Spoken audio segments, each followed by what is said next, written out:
For joining us here this hour. Really happy to have you here. Now, I'm not going to start here tonight where you think I might be starting, but just hear me out. Stick with me. You will see where this is going in good time. All right. Today, amid just the blitz of headlines on what has been a gigantic news day following a gigantic news week, you might not have noticed the news today. You might not have seen the headline today that today a federal court blocked the Trump administration from cutting energy funding just for blue states. This is billions of dollars Congress appropriated for clean energy projects of various kinds all over the country. Trump administration decided, and they admitted this, they decided that just in blue states, just in states that didn't vote for Trump, they would cut all of that funding. They'd leave the funding in place in states that voted for Trump. They would cut it in states that didn't vote for Trump. A federal court today ruled that that is illegal and stopped the Trump administration from doing that. That ruling today came after another federal court today stopped Trump from shutting down a big offshore wind farm in Rhode Island and Connecticut. Trump's shutdown of that project, according to the courts today, was also illegal. And so yet another federal court blocked Trump on that as well, so that work on the wind farm will be able to go ahead. Both of those rulings today follow last night yet another federal court blocking Trump, this time from cutting funding to the American Academy of Pediatrics. This is a doctors group, a pediatricians group that criticized the flock of ducks level insane quackery at Trump's Department of Health and Human Services under RFK Jr. Trump responded by canceling federal grants for the American Academy of Pediatrics. A judge has now ruled that that was illegal retaliation, and so Trump is blocked from doing that. That funding has to be reinstated. That ruling comes after another federal judge just blocked Trump from cutting off federal election funds to states in retaliation for them not changing their election rules in ways that Trump wants. The judge said, quote, "The Constitution assigns no authority to the president over federal election administration." And so Trump got blocked on that one, too. Shall I keep going? I could keep going. Another federal court just blocked Trump from freezing billions of dollars for childcare and social services for kids, again, in Democratic-run states, as some kind of punishment against those states for electing Democrats, punishing them for that by cutting off the Temporary Assistance to Needy Families program. Because, you know, what would Jesus do?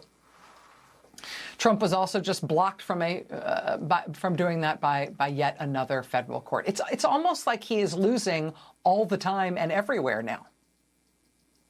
There may still be people in America who are shocked that Trump keeps breaking the law over and over again, blatantly and insistently. The courts no longer appear to be shocked by that. And the courts now are just telling him no, very bluntly, every single day and often multiple times a day. And it's not even just the courts. As I know you are aware, last week in one 48-hour stretch, we had a Senate vote for a war powers resolution to block Trump from any further military adventurism in Venezuela. 5 Republican senators crossed over to side with Democrats to pass that war powers resolution. It was enough to advance that. It's going to get another vote in the Senate this week. That came right on the heels of 17 Republicans in the House breaking ranks with Trump and siding with Democrats on the Affordable Care Act to try to at least temporarily undo the disastrous decision Trump and Republicans made in their so-called Big Beautiful Bill, the decision to send tens of thousands of American families' health insurance rates through the roof.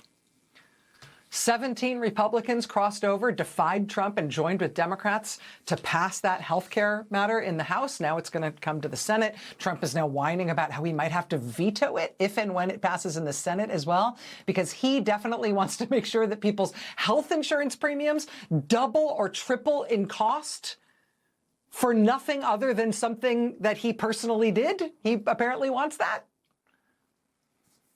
I mean, what we've just seen in Congress is one of the worst rebukes Trump has had from congressional Republicans since he has been back in office this whole disastrous year.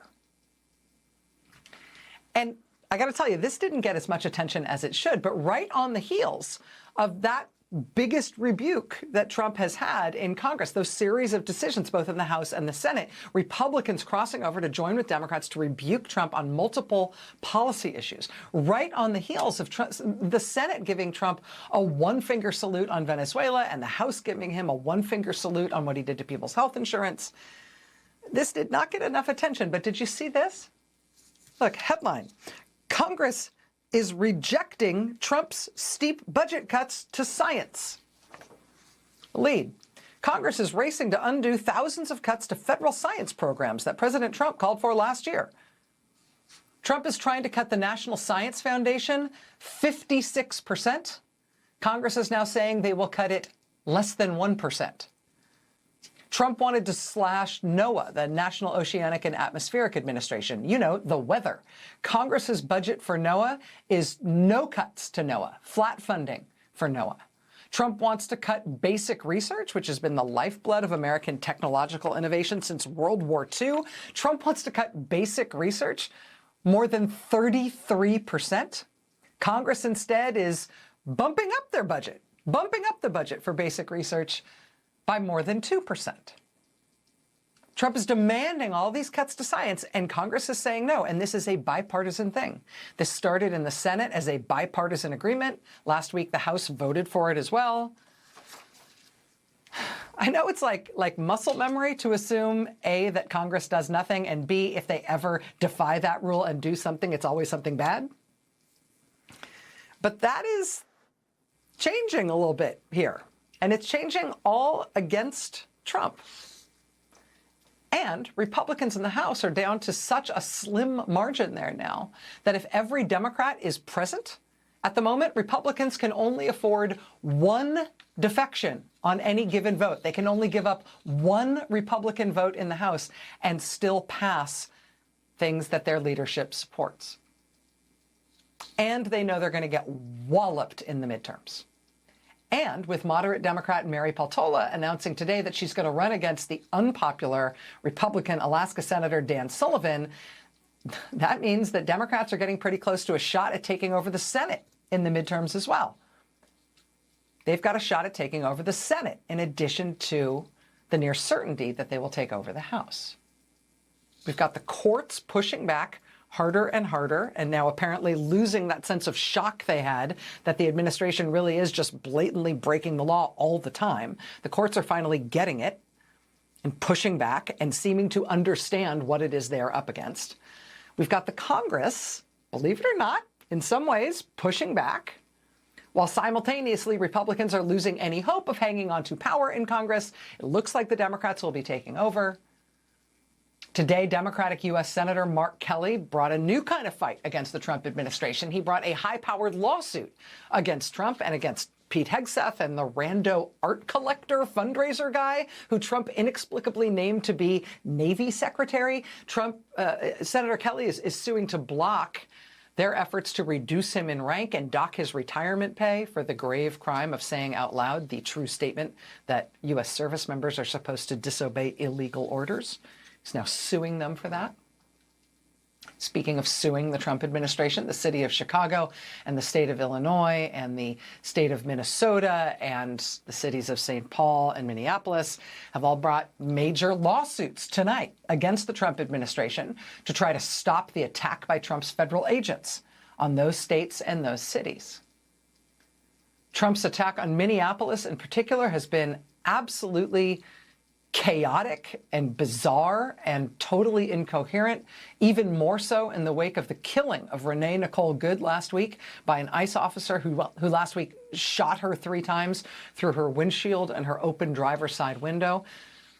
I mean, it's just been nuts in Minneapolis. In this one Minneapolis home, these totally out of control, heavily armed officers broke down the door and rammed their way inside as the homeowner demanded to see a warrant allowing them to enter. The Associated Press reporting tonight that those agents didn't have a warrant from a judge authorizing their forced entry into a private residence, but they just did it anyway into a home with kids inside, apparently completely disregarding any applicable law.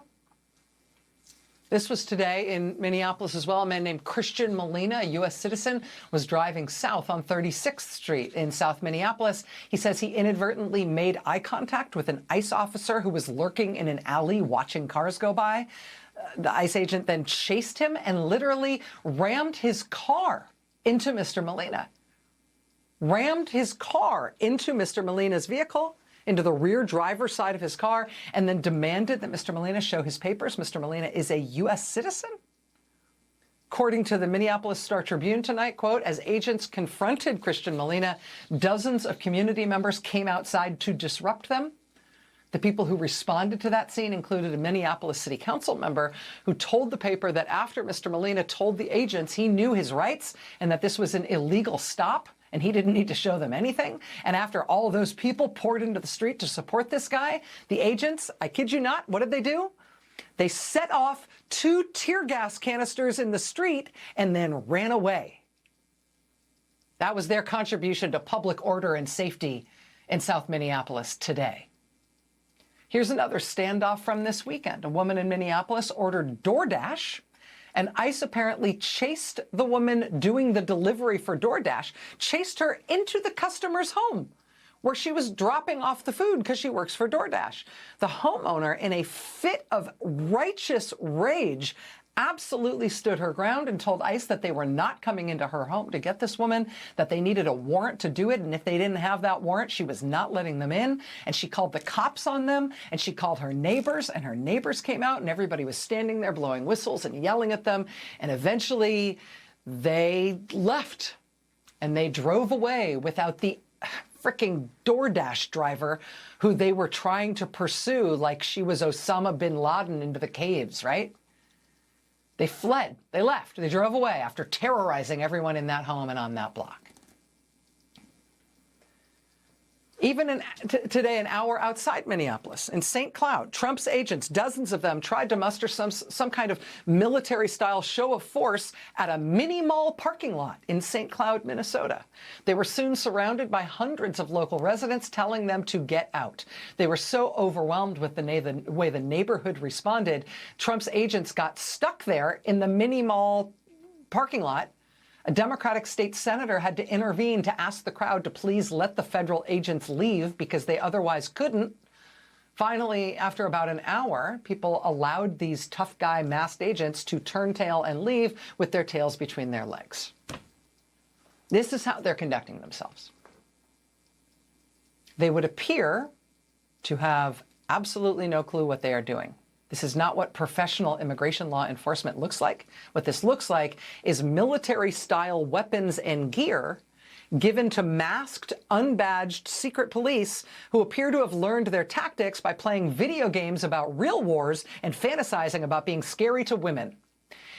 And if they think by what they're doing, they are attracting people to their cause or intimidating people into not turning out to protest against them, or into not turning out to watch what they're doing, to record what they're doing. Well, they're very seriously wrong about that. I mean, this is also today in Minneapolis. Local school kids in Minneapolis en masse walking out of their school to tell Trump's federal agents to leave them alone and get out of their town. Tonight, we're going to talk about what Minnesotans are doing to try to protect their schools, forming human chains around Minnesota public schools at pickup and drop-off. The Wall Street Journal reporting this weekend on a surge in, quote, volunteers, many of them moms already involved in their schools, using Google Docs to divvy up tasks such as delivering groceries to immigrant families. Volunteers are on hand at drop-off and pickup at schools with whistles to blow in case ICE agents show up. The Immigrant Defense Network telling the Washington Post that they have trained about 2,000 people total to be ICE observers in the Twin Cities. About 2,000 people total, but then the day after ICE killed Renee Nicole Good in Minneapolis, they got a huge surge. They had 354 people show up in one day, the very next day, to be trained to be ICE observers. 354 people showed up in one day.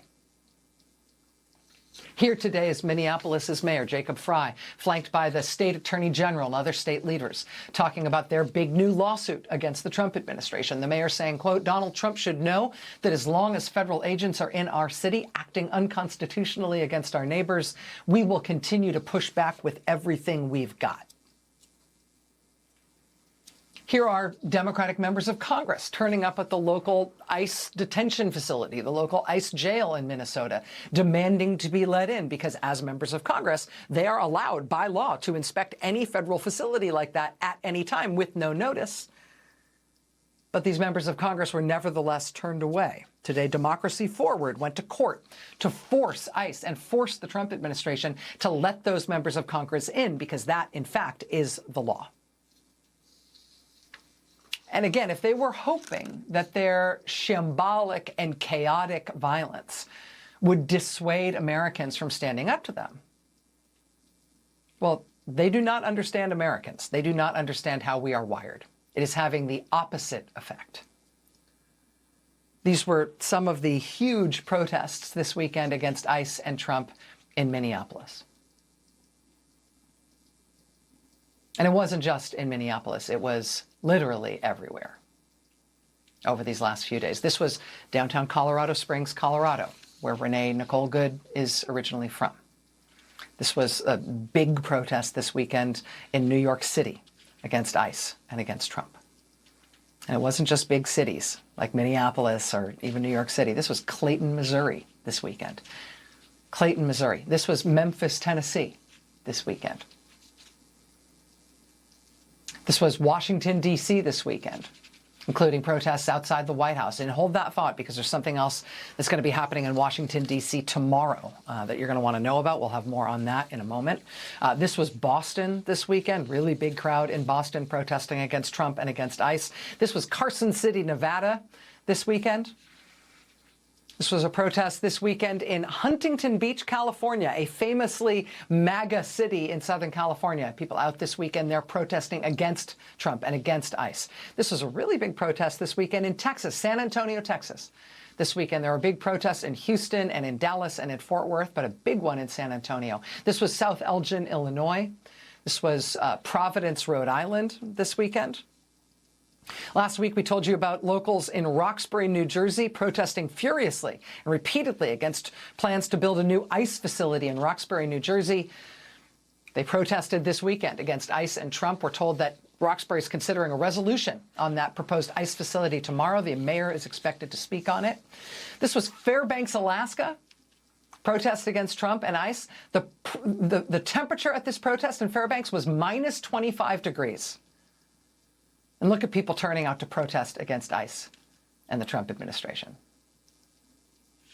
I have to tell you, I'm only scratching the surface here. Usually when we have this many protests to cover all over the country, it's because there's been some long-planned thing where people had weeks of notice, right, for some, upcoming next big protest. That was true with the first No Kings Day and the second No Kings Day. Also, the big hands-off protest that happened last spring. People had weeks of notice for those. There was lots of national organizing around them. People had a chance to get ready and make their plans.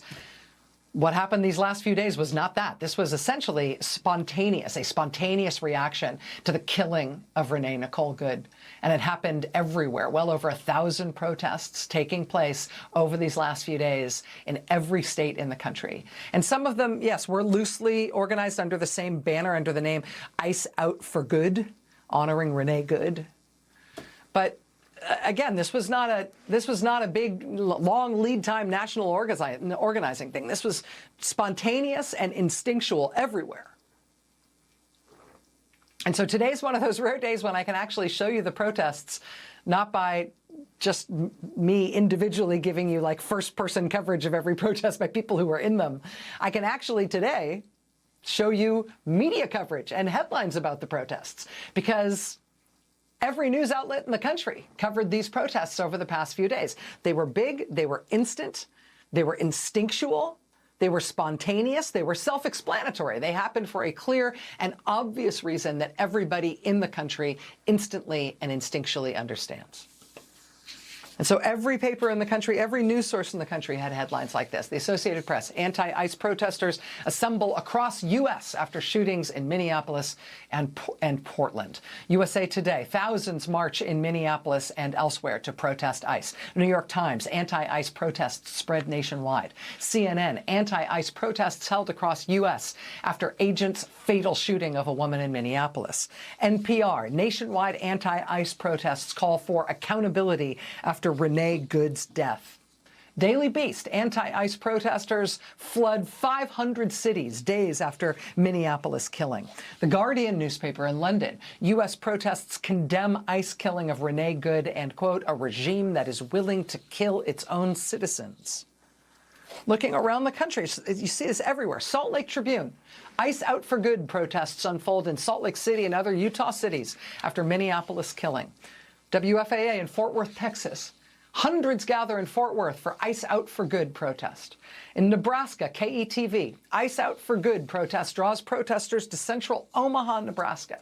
KSHB in Missouri: 1,000 demonstrators attend vigil and protest against ICE in Kansas City. Spot On, Alabama: locals protest ICE shooting of Minneapolis woman outside Huntsville, Alabama City Hall. In South Carolina, WACH: protesters at South Carolina State House demand justice for Renee Good, shot by ICE. In Kentucky, WLKY: hundreds gather in Louisville to protest after ICE agent fatally shoots woman in Minnesota. Kalo News in Arizona: quote, she was assassinated. Tucson residents pour out in protest after ICE kills Minnesota woman. The Bonner County Daily Bee in Idaho: over 200 attend Sandpoint, Idaho, ICE out for good protest. WSYX in Columbus, Ohio: killing our own citizens. Ohio protesters call for ICE to leave, outraged by shootings. WTXL in Tallahassee, Florida: protest and vigil at Florida State Capitol after deadly ICE confrontation in Minnesota. I mean, all over the country: Wichita, Kansas; Charleston, West Virginia; East Cobb, Georgia; Rapid City, South Dakota, everywhere. The American people are reacting instinctively to what Trump is doing to us now. The American people are using their small d democratic muscle memory to respond reflexively to what is happening, to use our right of free speech, our right to freedom of assembly, to use it, to say no. And from this point that we're in, this place of profound weakness for this historically unpopular president, no president at this point in his second term has had approval ratings this low other than Richard Nixon. And at this point in Richard Nixon's second term, he was less than a year away from resigning. From this point of profound weakness and unpopularity for this president, fueled by near universal moral revulsion at what he is doing to the American people, something that he apparently thinks he should respond to by becoming more extreme and more violent and more morally repulsive, thus radicalizing more and more American citizens against him every day. From this point of profound weakness and political malpractice, now he has decided to take a wild swing at the American economy and the U.S. dollar by threatening the chair of the Federal Reserve with criminal prosecution. Fed Chair Jerome Powell responded last night in an "I will not be intimidated" video statement. Multiple Republican senators have responded with their own moral and political revulsion, saying not only that they're against what Trump is doing and they're supporting Jerome Powell, but crucially, if this is how Trump is going to use the U.S. Justice Department, then maybe it's the U.S. Justice Department that needs to be investigated by Congress. It's Republican senators saying that. The Republican chairman of the House Financial Services Committee is condemning this jeremiad against Jerome Powell as well. The rabidly right-wing Wall Street Journal editorial board is out tonight with an editorial calling this a, quote, self-defeating fiasco and a self-defeating scheme that should result in the, quote, firing of those responsible before they can be the cause of, quote, any more embarrassment. And, you know, economically, Maybe you voted for the Republicans because you thought, oh, Republicans, good with money. Trump has brought job growth in this country down to a 16-year low. Trump has dragged factory activity and manufacturing levels back to the Stone Age. At the micro level of individual American families' finances, Trump's policies, not random external factors, but Trump's specific and deliberate policies have created deliberate, man-made financial harm on health insurance costs, which he apparently accidentally exploded, on electricity costs, which he apparently accidentally exploded. And now for millions of Americans, he's going to be garnishing their wages for their student loans, too. Again, none of these are externalities. None of these are economic factors that are imposing on his presidency. These are all policies that Trump chose to choose, all of which are deliberately hurting American families economically, while he has broken the job market and absolutely failed in any rational attempt to tackle inflation. And now he's threatening to jail the Fed chief, which should devalue the dollar and inch us that much closer to needing a wheelbarrow full of bills to buy a loaf of bread. Who's on his side at this point? Who's he winning over? They said it couldn't be done, but Congress is waking up. Yes, this Congress. And I can hear you scoffing at me through the television. I can. Look up what I said about the science funding. I know you don't believe me. Just look it up. The Congress, in its way, is waking up. The courts are waking up. The people are absolutely fully awake. We are getting there, you guys. We are not even a year into this mess yet. And already, it is all systems go. Stay with us tonight. We got a lot to get to. If the idea of killing Renee Nicole Good was to make people afraid to protest or afraid to go out and be an observer of ICE operations, you know, following agents, blowing whistles, monitoring what they're doing, taking photos and video of what they're doing, that kind of thing. If the idea was to scare people off doing things like that, it really seems to be having the opposite effect. If the idea was to make American cities and Americans who object to what ICE is doing back down, that very extra clearly is not working specifically in Minneapolis. Today, the state of Minnesota, along with the Twin Cities of St. Paul and Minneapolis, sued the Trump administration. They're calling the massing of Trump's federal agents there, quote, a federal invasion. City of Chicago and the state of Illinois filed a similar lawsuit today seeking a court order essentially to evict the plague of Trump's agents who have invaded their city and their state. If the point of surging thousands of federal agents into downtowns and strip malls and neighborhoods, the point of shooting people was to frighten Americans out of protesting against them and following them around and watching them like hawks, that is definitely failing. One of the places it's failing is in schools. For the countless and varied volunteer ICE watch groups in Minneapolis right now, schools have become a real priority. Showed you footage earlier of school kids in Minneapolis walking out today in protest of ICE. At schools, drop-off and pickup have been where volunteers have been forming human chains to protect students and staff as they come and go.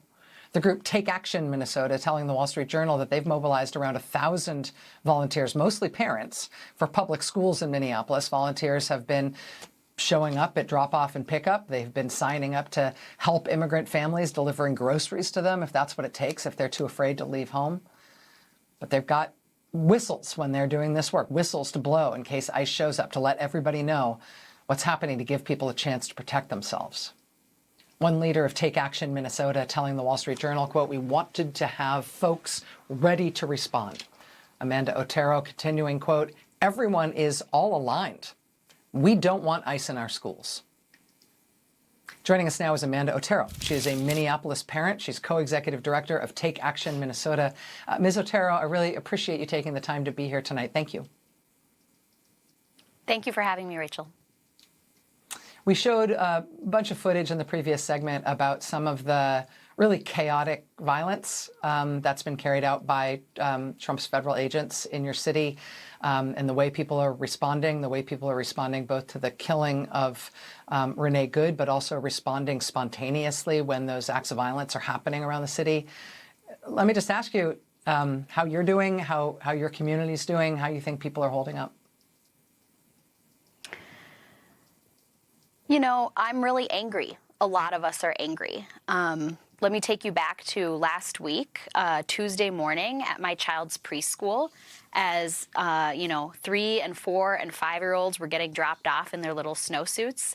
Parents and teachers looked up, and not a block away, federal agents were tear gassing neighbors and arresting legal observers.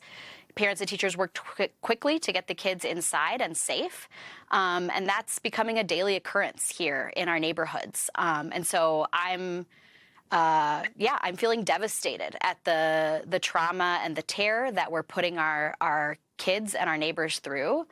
And I will also say I'm feeling really proud of Minneapolis. We have a lot of love and courage, and folks are showing up to take care of each other, and we're not going to stop doing that.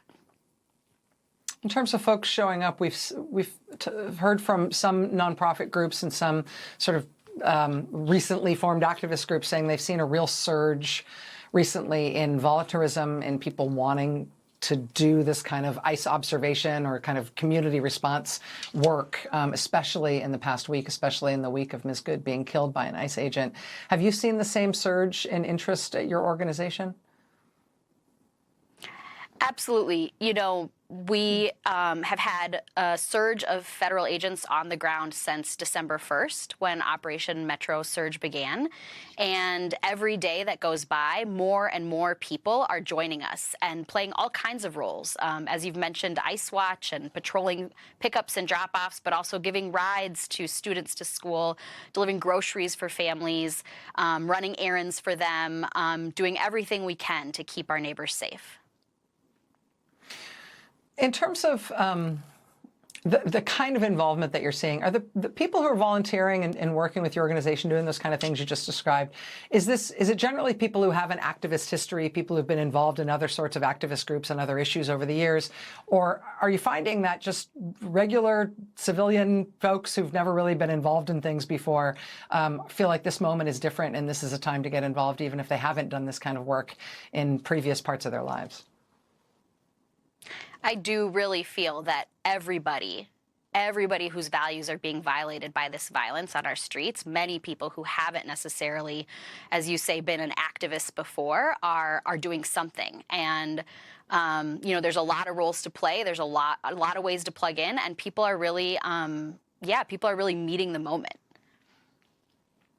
People who are inspired by what they're seeing in terms of the Minneapolis community response right now and by groups like yours, do you have any lessons learned or any advice for people in other cities around the country who are thinking they may want to do that kind of work or set up that kind of organization where they live? You know, there's no special formula, and it's really just about neighbors looking out for neighbors and doing the regular things that we do. Again, groceries, rides, looking out for each other on the street. And, what I really want folks across the country to know about what's happening here in Minneapolis is that we need every single person, not just here, but everywhere, off the sidelines, calling for ICE to leave our state, to get out of our communities, and we need every elected official, from the highest levels of government on down and from every political party joining us in that fight and in advocating to get ICE out of our communities. Off the sidelines. Amanda Otero, Minneapolis parent, co-executive director of Take Action Minnesota. Thank you so much for your time tonight, and good luck. Stay safe. Thank you. All right. Much more news ahead here tonight. Stay with us. I mentioned at the top of the show this giant wave of protests across the country that we saw this weekend and over the past few days. Peaceful, clear, rapidly organized protests in response to the ICE killing of 37-year-old Renee Nicole Good in Minneapolis. There's more protest on the way, including an atypical one that we're going to be watching closely tomorrow in Washington, D.C. The reason I say it's atypical is because this one is going to be at the headquarters of U.S. Customs and Border Protection in Washington. a vigil and protest there tomorrow. Democratic Senator Chris Murphy, Democratic Congressman Maxwell Frost, both expected to be there. Senator Murphy and Congressman Frost have both said they'll vote against any funding for the entire Department of Homeland Security as long as Trump keeps sending immigration agents to attack American cities.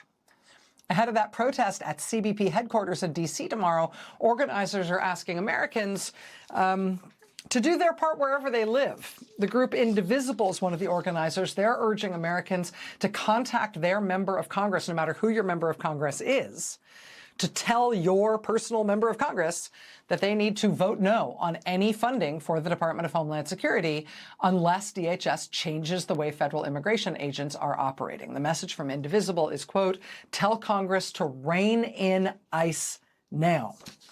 ICE out for good.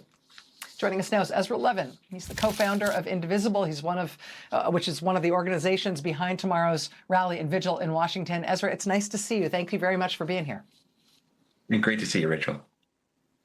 I want to ask you about this planned event tomorrow, but I want to ask you to open the aperture a little bit and talk to me about where you think we are right now, almost exactly 1 year since Trump was inaugurated for his second term. In terms of who is standing up against Trump, how people are standing up against him, and what the protest movement in particular against him is accomplishing, what the status of it is. What's your view?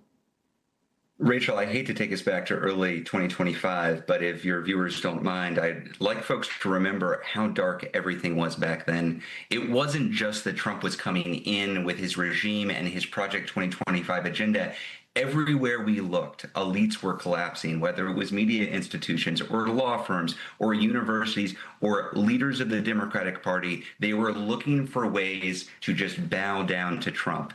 And I think the story of 2025 is the story of elites collapsing in the face of an authoritarian threat and normal, everyday people saying, we're not going to accept this. Starting with Hands Off in April with 1,300 events nationwide, to No Kings 1 in June on Donald Trump's birthday, to No Kings 2 in October. We saw 3 of the 5 largest protests in American history last year, and we're 12 days into this year, Rachel, and we've already seen another one of the largest protests in history against this regime. And these were organic protests that came together, as you said, in the space of 48 hours.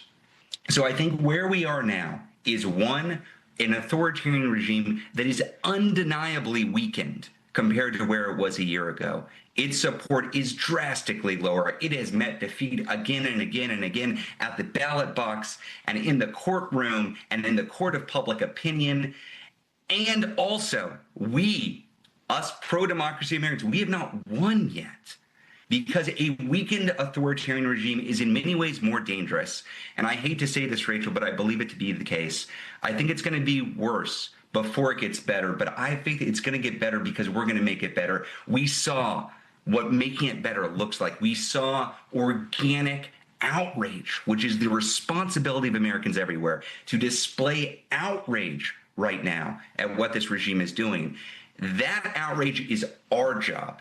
The event tomorrow is with elected officials. Elected officials can display outrage. I like some outrage from elected officials, but their job is to act, to use the leverage that they have to make our lives better. And that's what Chris Murphy, and that's what Maxwell Frost, and that's what some leaders at the local level are talking about doing now. We as Americans need to cheer them on. And for those Democrats and other elected officials from any party who are not standing up in defense of their constituents, we need to put the pressure on them so we see some change.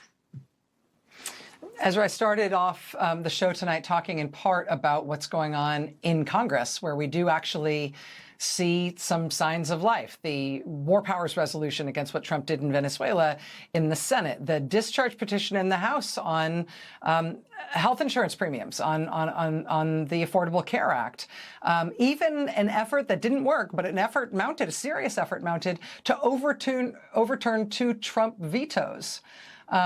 We are expecting more from Congress, including in its funding bills. We are seeing them act to, for example, completely counteract Trump's demanded cuts to science, including basic science and the National Science Foundation and these things.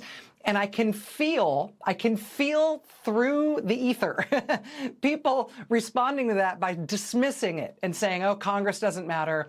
The legislative branch of government doesn't do anything. They're only a source of outrage or disappointment. There's no reason to look to them for anything. But if we are standing up our democracy, if we are trying to backstop our democracy, part of it is Congress asserting itself. I feel like what you are talking about tomorrow from Senator Murphy and Congressman Frost, bringing them to CBP headquarters, talking about defunding Homeland Security, what we are seeing, the sort of little sparks of life in Congress, is actually, to me, quite central to the process of defending small d democracy and making sure that our constitutional republic survives. I wonder if you have the same sense of American cynicism about that right now, but also its possibility. Look, Congress is our voice in the federal government. The good news about the event tomorrow is while it is in Washington, D.C., and it's at 5 p.m., please come on down if you're in the area. You don't have to go to Washington, D.C. to have your voice heard, Rachel. You've got one U.S. representative and 2 U.S. senators. And at the end of this month, not after the midterms, not sometime in the distant future, at the end of this month, those representatives and those senators are going to vote on whether to empower Trump to launch more wars and send more secret police forces to your communities to terrorize and murder residents of those communities. They have power. The question is whether they use it. How do we get them to do their job, to use the power that they've got? We use our power, which is our voice. Now is the time to make some noise, Rachel. Now's the time to make some noise. So you should be calling your members of Congress, if you're watching this tomorrow. You should be showing up at their district offices and telling them, now is the time for you to stand up for me. I'm outraged. It's your time to act. Ezra Levin, the co-founder of Indivisible. Ezra, thank you very much for your time tonight. Good luck. Speak to you soon. We'll be right back. Stay with us. All right, this involves both a scoop and something to watch out for tomorrow. Back in September, the White House put pressure on Trump's handpicked U.S. attorney in the Eastern District of Virginia that he had to bring charges against former FBI Director James Comey and New York Attorney General Tish James. Trump's U.S. attorney in Virginia quit in response to that pressure. So Trump replaced him with Lindsay Halligan, a White House aide who had never before prosecuted a case. She actually did manage to bring charges against Comey and Tish James for a hot minute before a federal judge dismissed the charges, finding, among other things, that Lindsay Halligan had been illegally appointed to that job, that she was not, in fact, the U.S. attorney for the Eastern District of Virginia. The Justice Department's appealing that, but apparently the administration has nevertheless been trying to resurrect the case against James Comey anyway, and now they have failed at it again. Today, MS Now's Carol Leonnig and Ken Delanian were first to report that Trump's Justice Department has fired now the second in command under Lindsay Halligan at that U.S. Attorney's Office because he also declined to pursue the Comey case. And this is maybe not the best time for Lindsay Halligan to be without a second in command in that office, because get this, in a totally different case, a different federal judge has ordered that Lindsay Halligan has until tomorrow to explain to the court why she is still going around calling herself the U.S. Attorney for the Eastern District of Virginia, when legally and plainly she is no such thing. The judge has ordered that, quote, Ms. Halligan shall further explain why her identification does not constitute a false or misleading statement. The judge says that could, quote, constitute misconduct and be grounds for discipline. Again, she has to explain why she's still calling herself a U.S. attorney. That response from Lindsay Halligan is due tomorrow. Watch this space.